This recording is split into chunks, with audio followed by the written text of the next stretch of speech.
Welcome to this session on Office 365 Change Management. I'm Alistair Spears. And I'm Jake Zabrowski. So this is Module 6 of our Office 365 Fundamentals course. This is the last module. We'll be talking about change management in Office 365, a really important topic for IT pros. But before we begin, Jake, why don't you tell us a little bit about yourself? Yes. So I have the pleasure of running the Office 365 Technical Product Management team. We're a group of folks who spend our time really thinking and working on what's coming next in the service. We get a chance to work with customers and partners and, of course, our sales teams to really differentiate the product and work on what we're going to build in the product to help our customers do more with Office 365. Fantastic. So change management. Change is one of those things that's perhaps the greatest promise of Office 365, but also maybe the greatest challenge for IT pros to think about as well. So, what are we going to talk about today?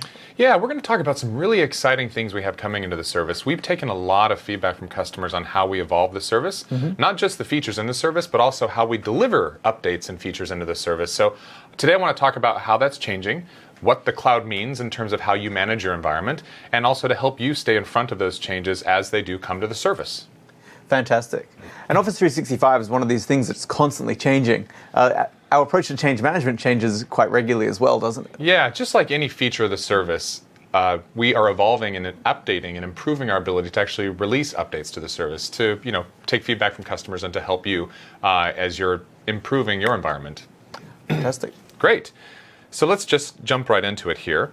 The first thing I want to talk about is just some general principles of the cloud and what we mean when we talk about cloud computing and how it's different from how we've delivered software in the past and what that means to customers who are managing their environments and managing the users and the environment that they're managing on premise in addition to the cloud services. Sure.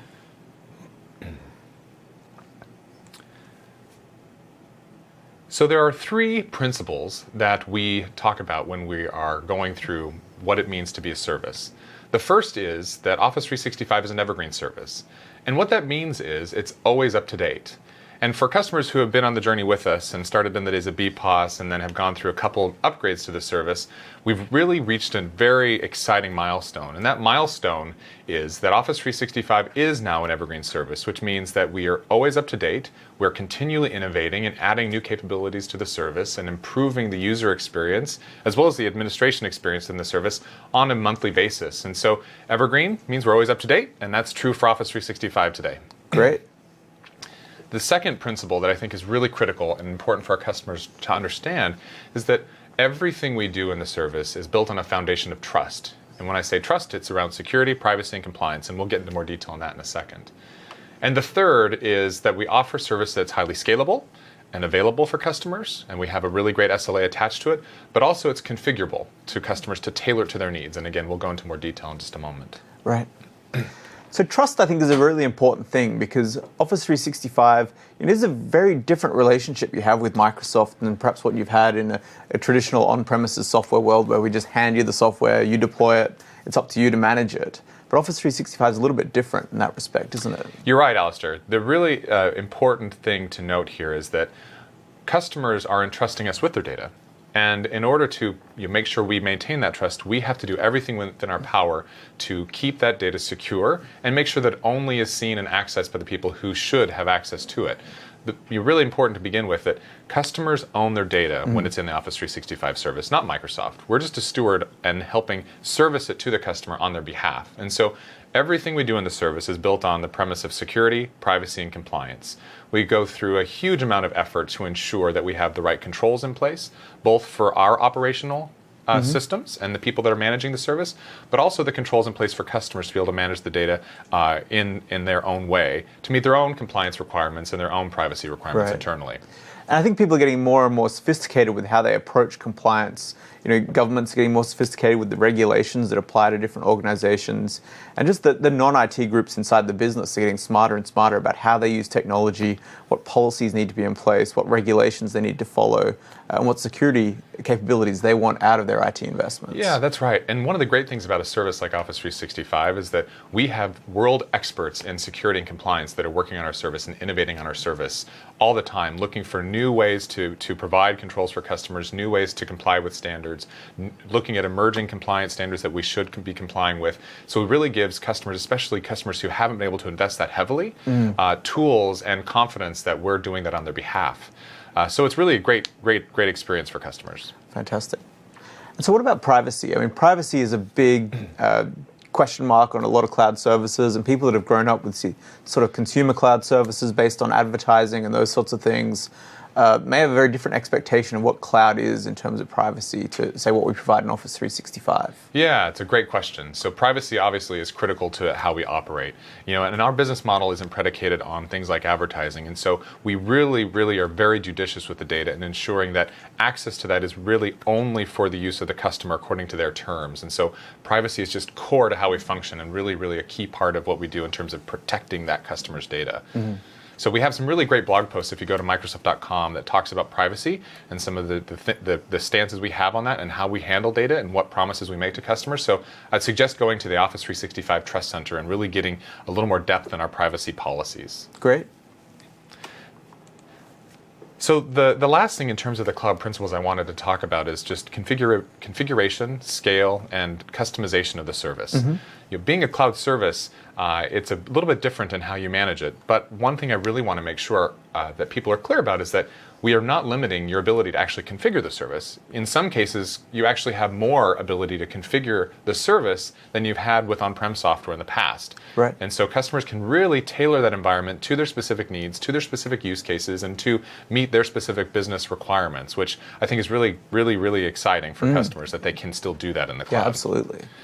The big difference is that customizations happen differently in the cloud. Because as you can imagine, we have a single fork of the code base running this globally scaled multi-tenant offering, and that you can't go in and fork the code for one specific business need. So we provided the new cloud app model, which gives customers an abstracted way of actually doing the customizations and adding additional capabilities and additional services or custom apps into the environment, taking advantage of the data that's in the service, taking advantage of the infrastructure and the user experience, but allowing you to customize in a way that doesn't prevent us from actually maintaining that evergreen service we talked about earlier. And we call that the cloud app model, but it still applies to on-premises products as well, doesn't it, Jake? Absolutely. It's not something that's relegated only to the online world. It's actually for both on-prem and online. It's a pretty exciting model. Yeah, absolutely. So we talk about maintaining an evergreen service, and that's really why we're here today, is actually to talk about what does that mean. And it's a big fundamental shift in how software is delivered and how customers receive updates to a service. And we'll talk about more details about how we released in the past, but this notion of evergreen and things constantly being updated or upgraded in the service can be a scary prospect because of how people have accepted change and done updates and managed their environment in the past. And so today we're going to delve into how we do change management and how we communicate to you on how we upgrade the service so that you can really feel confident that we're going to give you the right information at the right time to be prepared for that, and that those changes are not as disruptive as you may have experienced in the past. Great. So, that constant change, that evergreen service nature of Office 365 is a big difference from on-premises, where we're kind of used to that maybe monthly patch cycle of applying our Patch Tuesday patches and those sorts of things. But in terms of feature patches and actually rolling out features to the users, how are we changing that in Office 365? Yeah, that's one of the nice things about a service is that we do a lot of that for you. Certainly we're updating the infrastructure, managing that on a daily basis, but also the rolling out of updates to the service. Being evergreen means that the user experience is also evergreen, so we're sending out those updates regularly to end users as well as to IT and other roles in your company. And so we do that on your behalf, so you no longer have to spend your time worrying about rolling out the updates. And you can spend more time thinking about the impact of those updates and what preparation you need to have for your end users, what training and how you may take advantage of those, and how some of the new and emerging things we're delivering into the service may be help you deliver more and better meet business requirements. Great. So let's talk about where we've been and where we're going, so that people can understand what's different and how this new model is really exciting for them. So. In the past, we had a release cadence that was, every approximately 3 years. We say 1 to 3, but really probably every 3 years we released a version of our server products. And that was a big amount of innovation. We would develop something, do a lot of innovation, and work on updates and take customer feedback and improve the service. And then open the garage door, and then a big chunk of software would be delivered to customers. And we would market that, and we would talk to you about it, and we would provide release notes on all the things, the ins and outs of it, and there'd be TechNet articles describing the latest version of the service or the server. And then it was incumbent upon our customer to actually go in and then consume that, figure out what was in it, how it changed things in their environment, if there were new and interesting things they wanted to take advantage of or not. But consuming that was pretty significant. It was a big chunk of change that you're taking on all at one time. This is what we called the wave releases. Yeah. And so my sophisticated graphic here explaining that these waves, and each wave that we would release would build on top of the previous. The reality for most customers is that they actually didn't just adopt each wave as they came along. They would actually wait and only adopt one or every other, or maybe they would even skip two. Sure. And so when you think about the quantity of change that customers would be consuming at one point in time, it was significant. It was very significant. Significant to the point where we found a lot of customers didn't actually take advantage of a lot of the new stuff and the new innovation inside the product. Right? And it was, that 3 years of innovation at once meant that it could take you 18 months or so to actually deploy all of that stuff in that version. And by the time you've done with the 18-month project, you just want to sit out for a while and wait for 5 years, perhaps. Skip a few waves and then surf the next one. That's right. Yeah, it was a lot of fatigue around consuming those updates. And if you skipped a release and you were 1 or 2 behind, that amount of pain that you went through in terms of doing app compat work, doing end user remediation and training and updating desktops and browsers and working with all your ISVs and other applications that worked with the Office servers, it was just a huge amount of work, all absolutely. At one time. And essentially you're getting 6 years of change all of a sudden if you skip one. That's right. Yeah. And that's a significant amount of work. And again, a lot of customers just ended up not really changing and evolving with the software. They kept processes the same because it was such a big amount of change. And frankly, it was difficult for even us to talk to you about the change because there was so much. We would do, here's the top 10 items that are in this release, even though there'd be hundreds, if not more, of really exciting things that we did in each release that just weren't getting the light of day, customers weren't getting visibility to. Yeah, I know the term we use sometimes is the back of the box features, or the features. What are the features you can actually print on the back of the Office box? And those are kind of the key features. But 3 years is a long time to build far more than just that tiny little piece of paper. Yeah. That's right. That's right. So going forward, in the Evergreen world, it's different, right? We just did what we call the last upgrade of Office 365, and that was a move from what was Wave 14 to Wave 15, or the 2014 version of the product. And there was a fundamental shift that happened in that upgrade. We, for the last time, for the first time, really built for online first, and that is what we're doing going forward. We're an online first world within Office 365, and all the new capabilities, new features, new services, new scenarios are all being built online. And then we're bringing those to the on-premise servers that will be delivered through service packs and through our regular release cadence. And so for customers that are online, they're going to get stuff first. They're going to get stuff right away. Right. Customers that are on-premise will get it eventually as well, but through more standard release process. Sure. So a great amount of innovation, a lot of exciting stuff that's happening. Yeah. This model is a ripple model versus a wave model. So this is what's really important to understand in terms of the difference. You're not consuming now large blocks of change that it's all happening at the same time. You're actually consuming small little incremental changes that are happening on a regular basis. And so most of these changes have really little to no impact. They don't change the user experience to any extent that's insignificant, and they don't really change how your workflows, but you do get a chance to see and take advantage of changes that are impactful for your business ahead of time, and you do get to make small little changes and incremental tweaks to your environment and your on-premise desktops or your servers to take advantage of those changes as well. Sure. So can you give us some examples of how we've done that already in Office 365, how this ripple model has really taken effect and made some changes in the product? Absolutely. One of the pieces that's super exciting to me is in this ripple model, where we're constantly working on updates to the service and prioritizing what we fix or what we improve, we actually have the opportunity to listen to customers more than we have in the past and take their feedback. And so we have now, in the product, features that we got directly from customer feedback that we've delivered basically in a very short-term cycle, when before, in the Wave model, it would take at least 3 years, if not longer, to get customer feedback actually into the product. And let me give you a couple examples.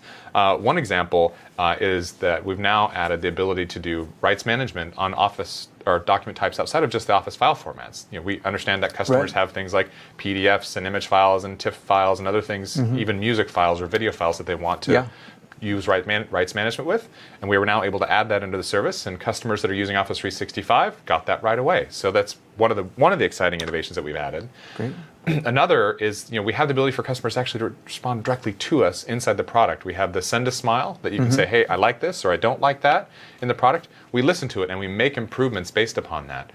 One really great example is some of the work we've done in terms of how we've improved the sharing model, right? And integration with the Office clients. We got real direct feedback from customers. They wanted simpler ways to share, simpler and easier integration with SharePoint and OneDrive for Business. And so we've made changes in the sharing model based on that feedback from customers. And again, customers on Office 365 got those updates right away. Right.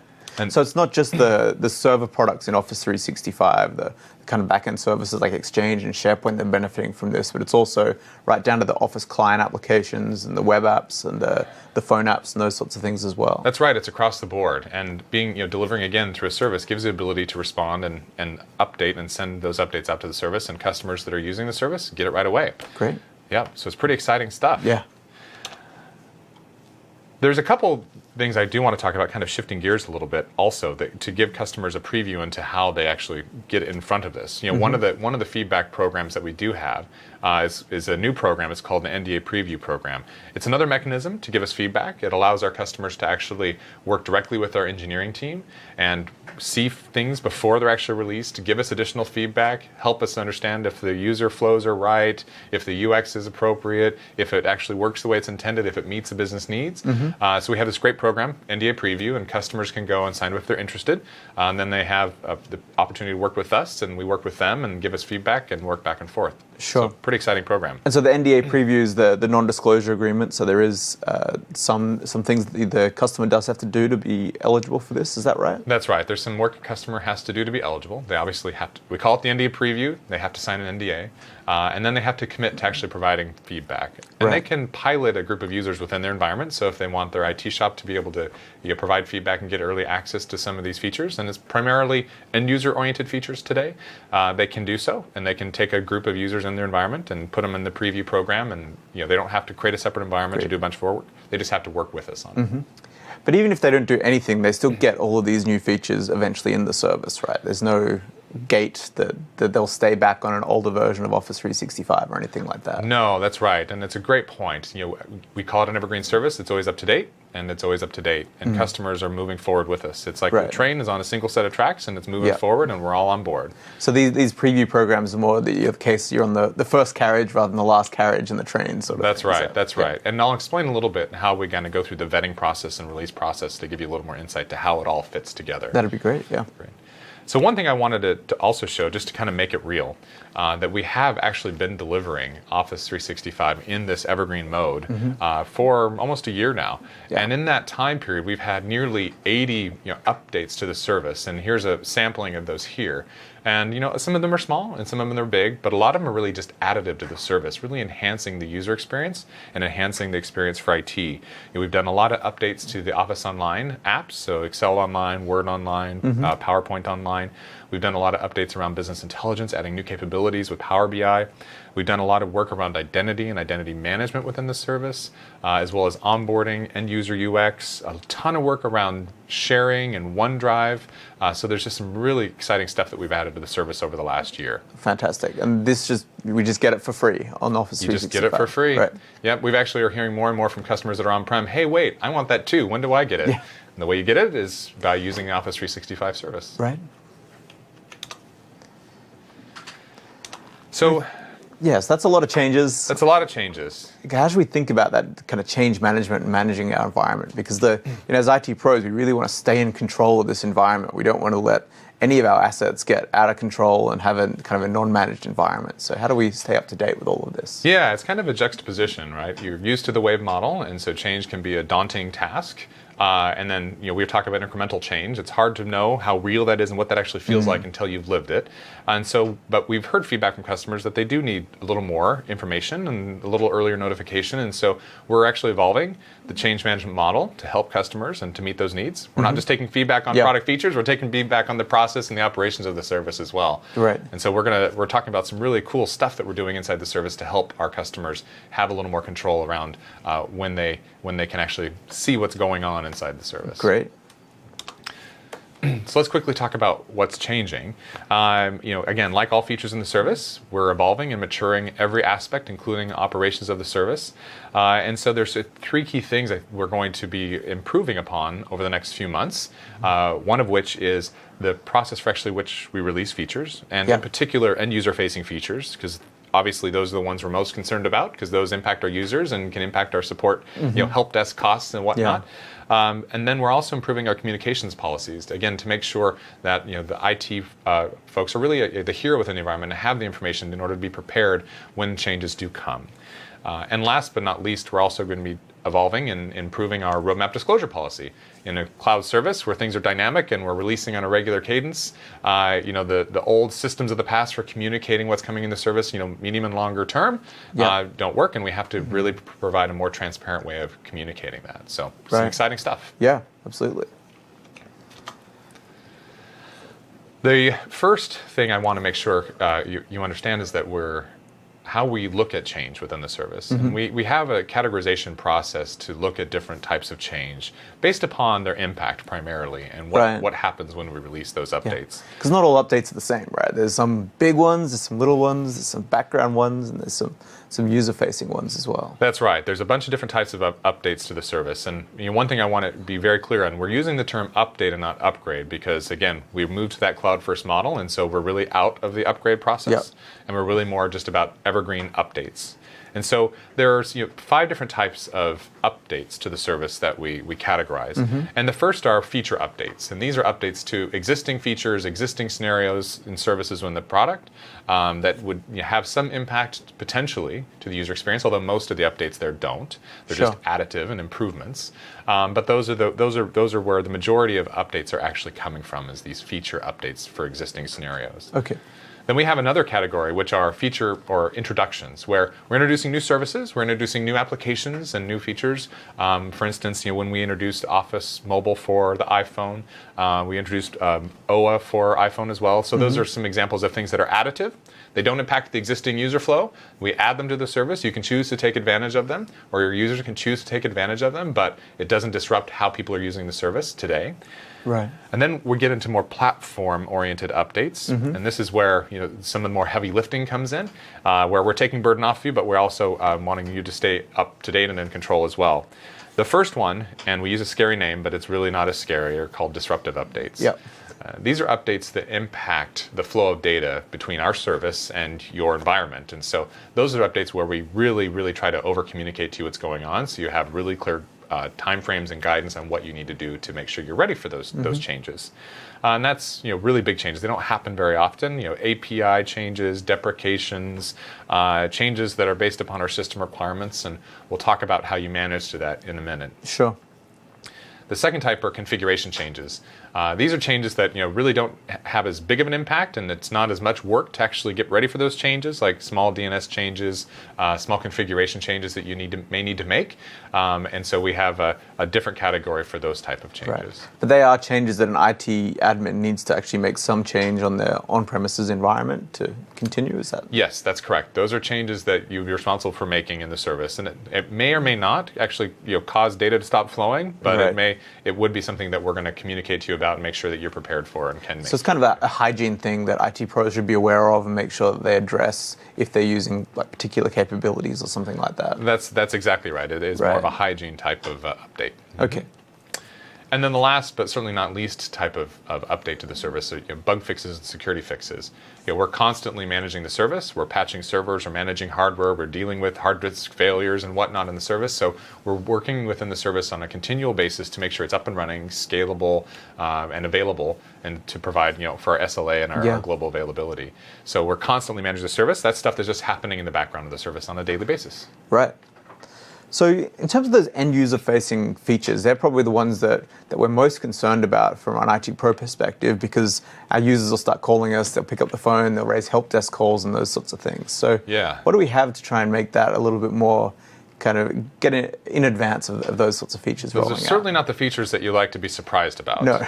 And so we're trying to work to provide you with as early access and as early preview to those as possible, both communicating them to you as early as we can, but also, if you're interested, giving you as early access as possible. We've actually heard from customers that some customers are like, hey, listen, I bought into this cloud model and I want change first. Like, as soon as these really exciting updates are available, I want to be first in line. And so we're introducing a new program that's called First Release that actually does just that. Allows you to be first in line, raise your hand, and you can be the front of the line in class to get these updates to the service. Right. So First Release is a new program that customers will be able to opt into. There'll be an experience within the management console, the admin console for Office 365, where you can choose to opt your tenant in to First Release. By default, everybody's in our standard release program, so nobody's in this by default. You get to choose. And in the First Release program, you will have the opportunity to opt in to be in front of the line to get updates to the service. Right. With the program, we're also introducing some communication policies as well to ensure that customers get early preview to what's going on.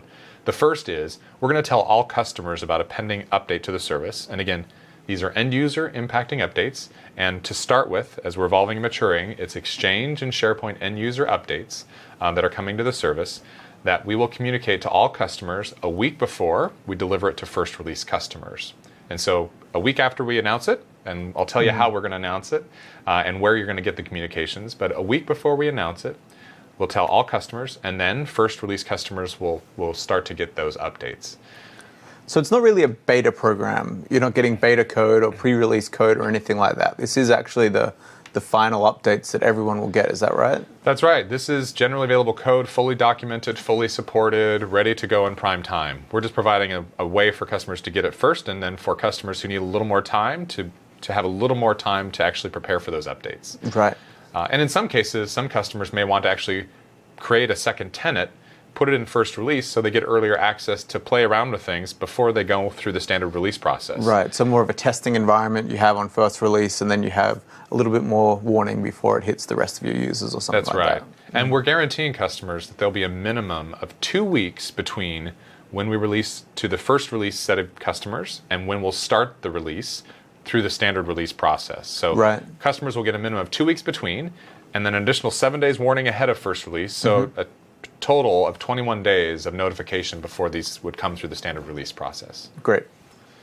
That's a great step, so not to be surprised by any of these features as well. But how would we actually turn this feature on? Yeah, great question.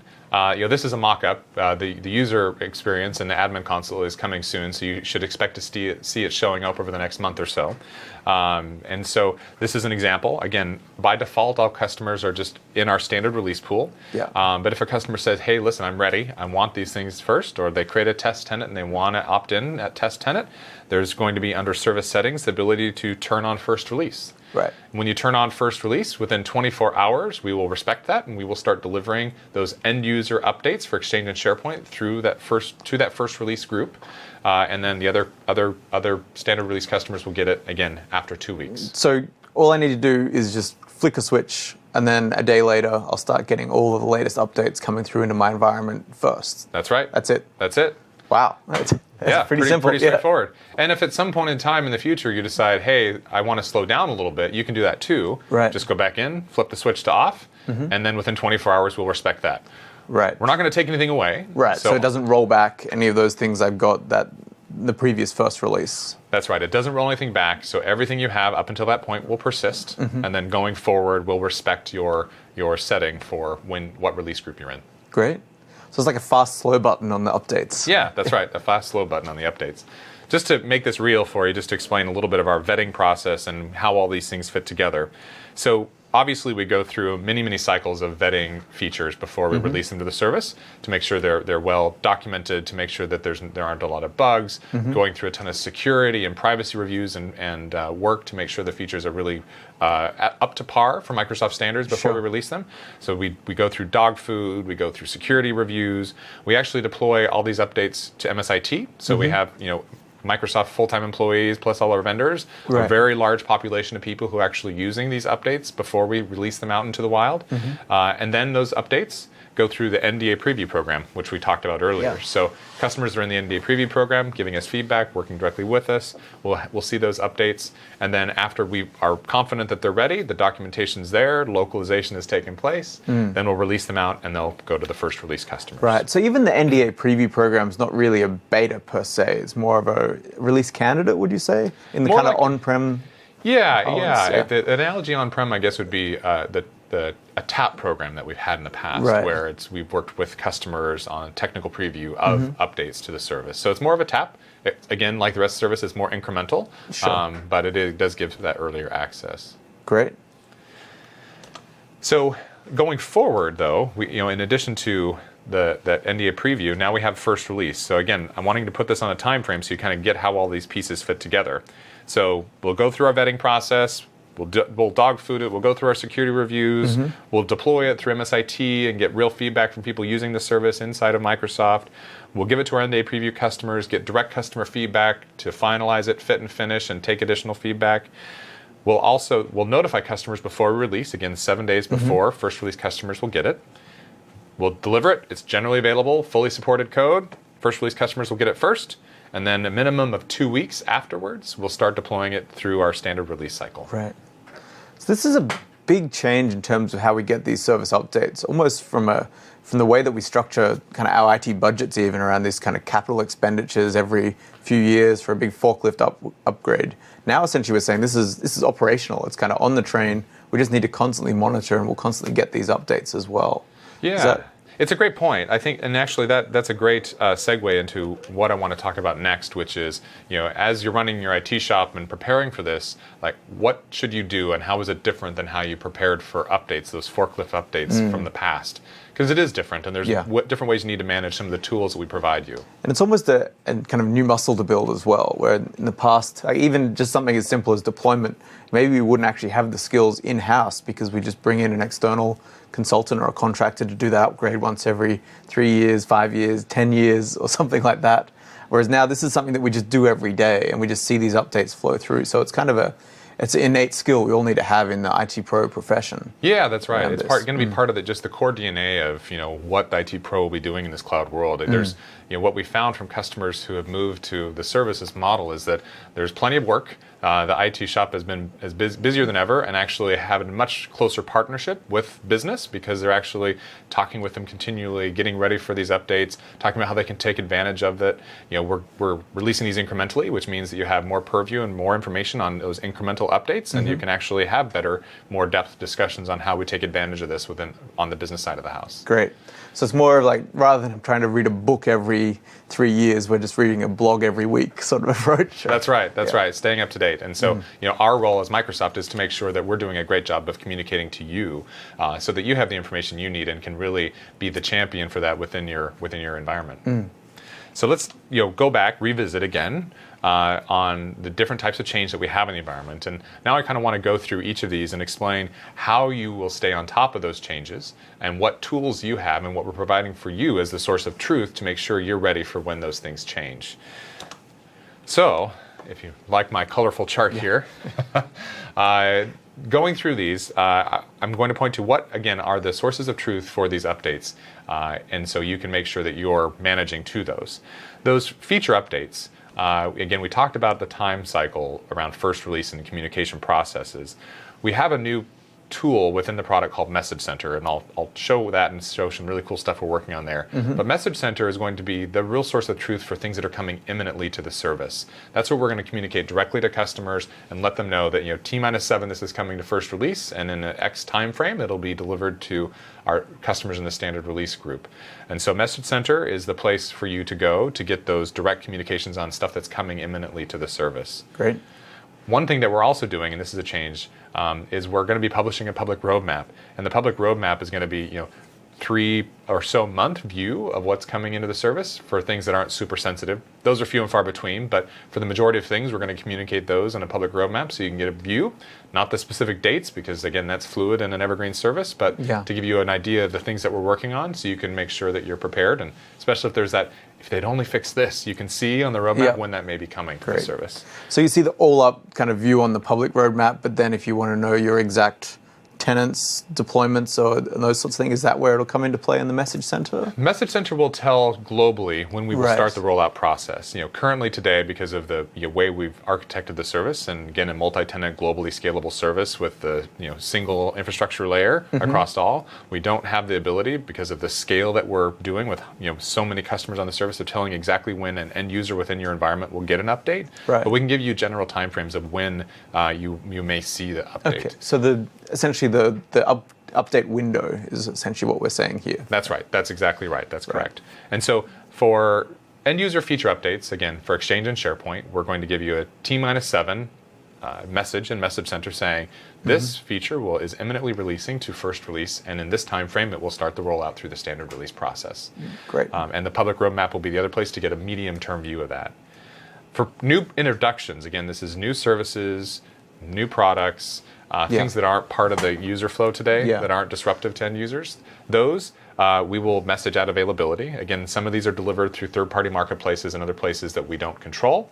And so our only real promise is that we will tell you that when they're available. Sure. Most likely through the roadmap, we'll let you know earlier. But in some cases, it may just be availability. Okay. The next type of change, the disruptive change, and this is one we really have to watch closely, is the place that you actually are going to manage a lot of this is through system requirements. And we'll talk a little bit more about what that means and how that's different than how you've managed to system requirements in the past. But through that, we give you a 12 plus month view, and actually some cases it's 12, it's actually 24, even potentially 36 months. Right. So as much as we can give you updates on those sorts of things as well. That's right. And when it does come to the T-12 month mark, we have a disruptive change policy in place that dictates how we communicate to you as a security mechanism for our customers, and we'll actually start nagging you at the 12-month mark, and we're repeatedly reminding you that these updates need to happen, these changes are imminent, and you need to get ready for them. Great. And then the configuration changes, we're also going to use Message Center as a primary place to communicate those. And depending upon the level of change, if it's a small little DNS change, it may just be a month. If it's a bigger hygiene type of change, we may give you a longer time frame for that. Sure. And then the last change type, the infrastructure improvements. Again, this is stuff we're doing in the background all the time.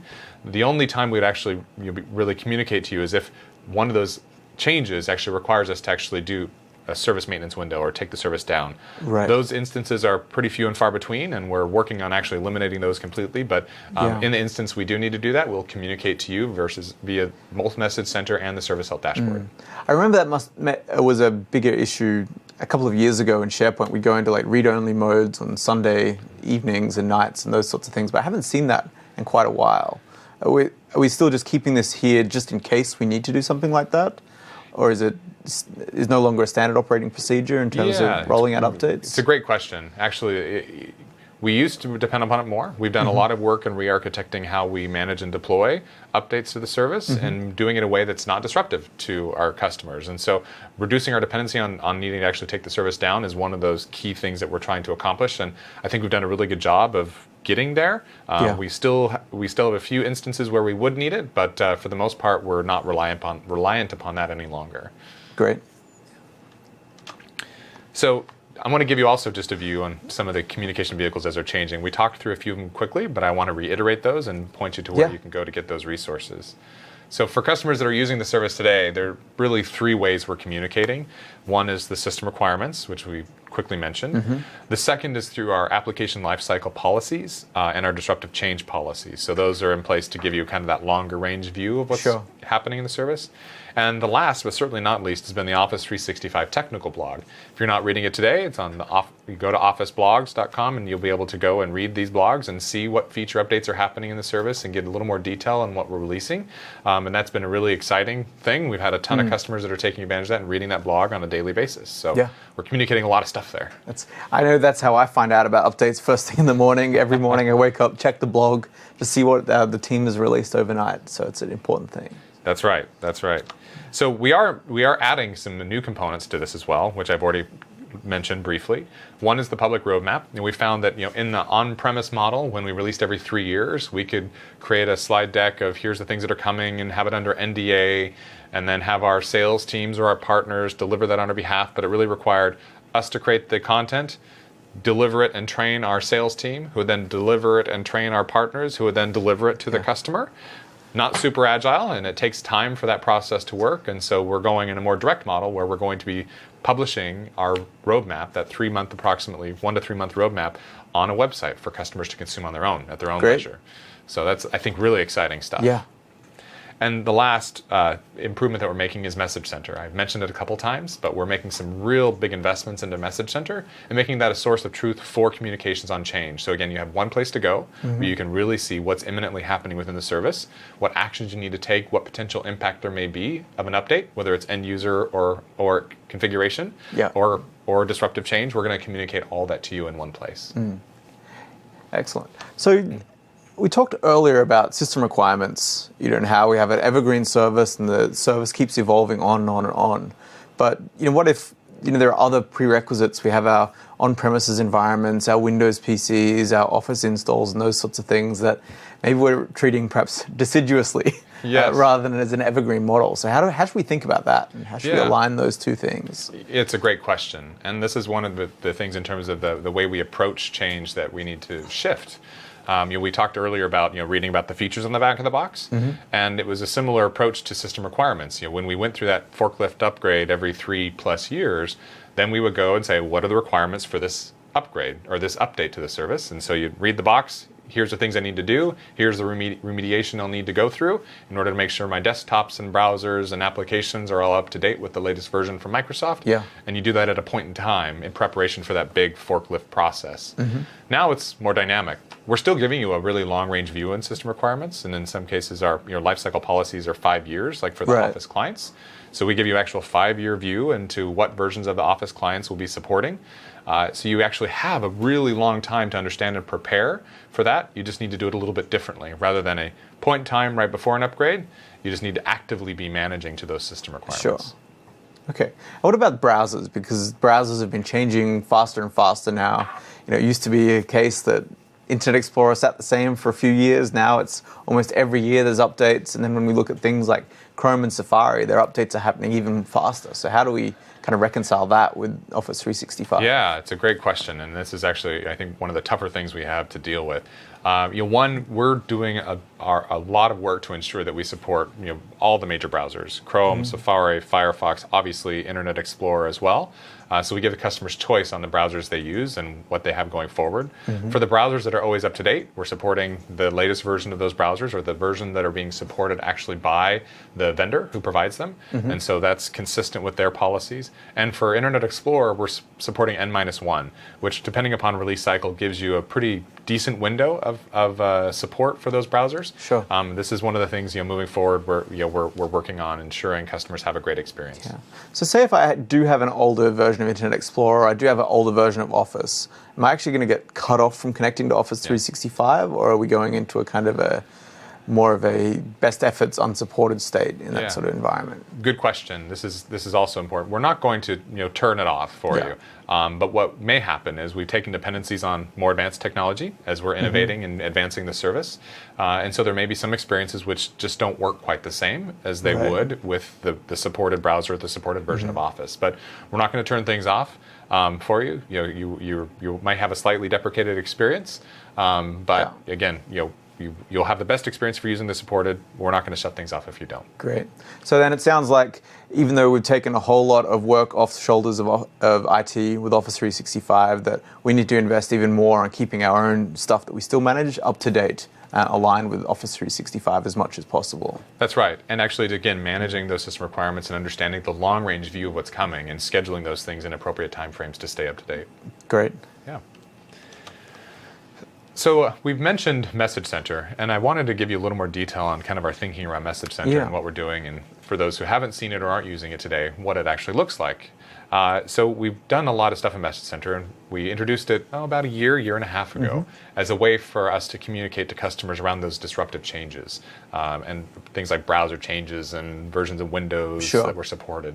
And we've done a lot of work there. We've been in the background quietly working on a bunch of infrastructure behind Message Center to make it a more robust platform for communications to customers. And we have a lot more really exciting stuff going forward that we plan to do in Message Center. Some of the things we've done recently included a notification framework. Sounds really exciting. But what it does is actually draws attention to those changes and those notifications when they do come to help our customers actually realize that there's something they need to pay attention to. We've also done work to allow us to actually target specific customers, so we can message to customers things that are going on specifically in their environment. And so between providing better reporting in the service on what's going on and managing your user infrastructure and changes that you need to make, we're helping customers tie the two together to really be more targeted in where they need to go to make changes to comply with our system requirements policies. Right, so that's something like if I was using Project Online and there was a major update to Project Online, I would see that update. But if I wasn't using Project Online, I wouldn't see that update. Is that right? Okay. That's right. Yep, that's exactly right. Right. So things that are coming, again, very soon to the service are some really exciting updates where we're going to be adding in new message types into the Message Center that will be communicating more things besides just those disruptive changes. So we're going to be creating a tab within Message Center that's going to be focused wholly on that end user upgrade experience. So those feature updates we talked about earlier, where we will be messaging to customers in the 7 days before first release and 21 days at a minimum before we start going through standard release, those updates. And so Message Center will be the place to get those communications. We're also going to be providing additional categorization and abilities to actually see message types, so it's easy to know who needs to respond to what. We're flagging different messages that require you to take action or things that may have a bigger end user impact, so you'll be able to see and act to those and react to those in a more easy way. Great.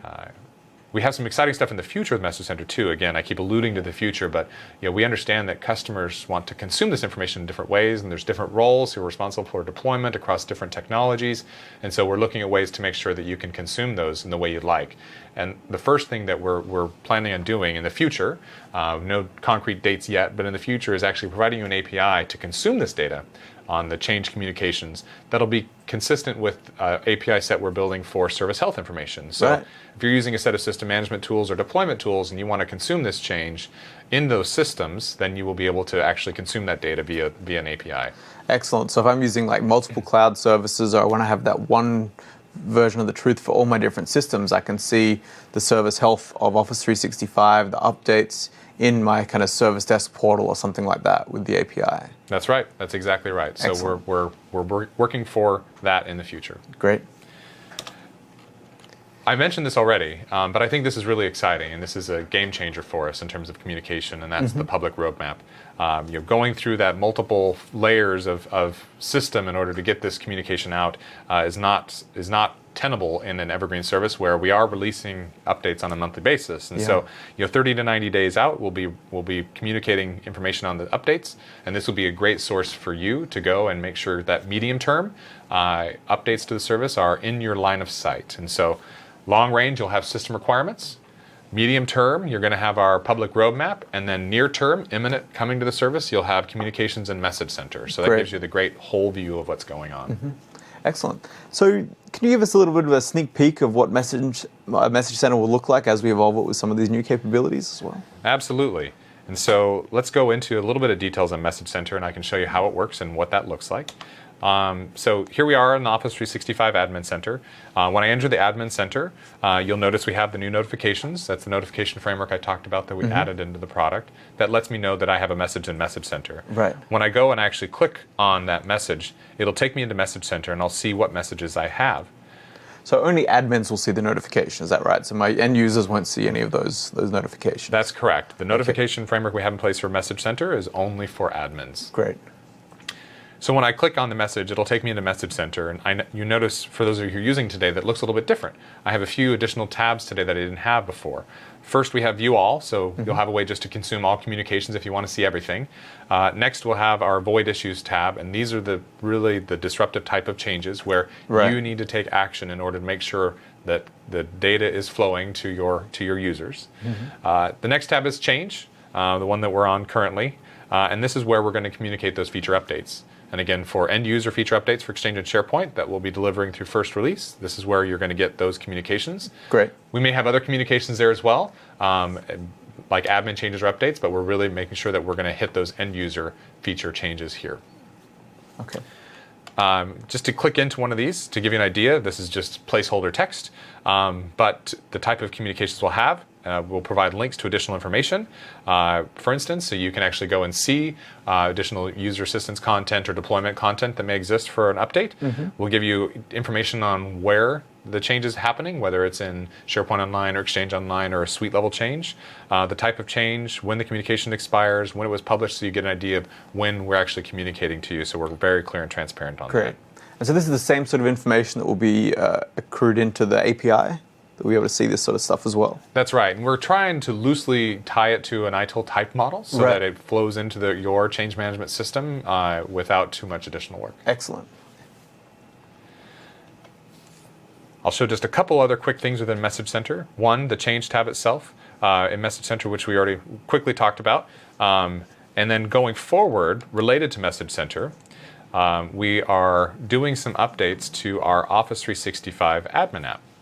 So we have an admin app today, if you aren't using it. It's across Windows Phone, iOS, and Android. And you as a tenant admin can go in and use your credentials, log in, and get service health information. We got feedback from customers that they didn't like to be tied to a PC to see service health, wherever they were, running through their environment or at home in the evenings, they wanted to have that information. And we also have heard loud and clear that you want to consume that information on Change as well, so you don't have to be tied to a PC to do that. Great. And so the Office 365 admin app, we will start to, coming in the future, actually publish the change communications there as well, so you'll be able to consume that there also. So a nice way on your morning commute just to stay up to date every morning or something like that. Check the health of the service, check any updates that may have been coming out into your environment, and those sorts of things just from your mobile phone. That's right. So you're always up to date and we're communicating to you where you want to be communicated to. Great. Great. Excellent. Well, thanks very much for your time, Jake. So perhaps we should summarize some of the kind of key cloud principles that we have in Office 365. Yes. Thanks, Alistair. I'm glad to be here today and to spend some time talking about this. First off, the new world of services is really exciting. I think we're really helping our customers uncover a lot of value in the Office products that in the past were buried and we had a difficult time even getting to because of the process of going through the upgrade process, that huge heavy lifting we had to do in the Wave model. This new model, where we're delivering features on that ripple cycle on a continuous basis, is unlocking a huge amount of potential for customers in terms of how they better meet business user needs, how they're managing their data, freeing them up to do things like doing a better job of managing data, managing security, managing compliance, and really rolling things out and driving business value. So it's a really exciting time. I think our customers are pretty excited about it. We're providing an evolution of control and information in the system and how we operate and how we communicate. And so please keep giving us feedback. We'd love to hear it. And it's just going to get more exciting from here on out. Thanks, Jake. And thanks very much for listening to this course on Office 365 Fundamentals. This is the last module on Office 365 Change Management, and look forward to hearing you soon.